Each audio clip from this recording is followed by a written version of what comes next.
Pemirsa, petugas gabungan Ditpolairut Polda Sumut Sabtu malam menggagalkan kapal nelayan yang tengah menyelundupkan orang di perairan Batu Bara menuju perairan Malaysia. Petugas mengamankan 14 orang di mana satu diantaranya perempuan.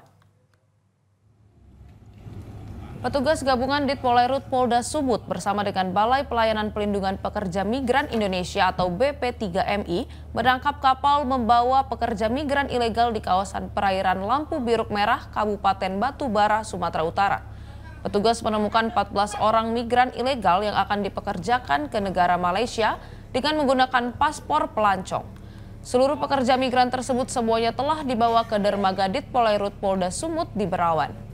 Petugas juga telah menempatkan kapal patroli untuk menjaga perairan Batu Bara dan Tanjung Balai yang telah menjadi salah satu tempat keberangkatan pekerja migran ilegal ke luar negeri. Menurut rencana, seluruh pekerja migran ilegal tersebut akan dipulangkan ke kampung halaman masing-masing. Namun, kepolisian menahan nahkoda dan 2 awak kapal. Bersama dengan BP3MI karena memang disinyalir banyak-banyak kegiatan-kegiatan pengiriman PMI ilegal. Akhirnya pada saat itu kapal patroli kami yang di Batu Bara mendapatkan informasi bahwasannya ada sebuah kapal yang akan memberangkatkan PMI ilegal menuju Malaysia.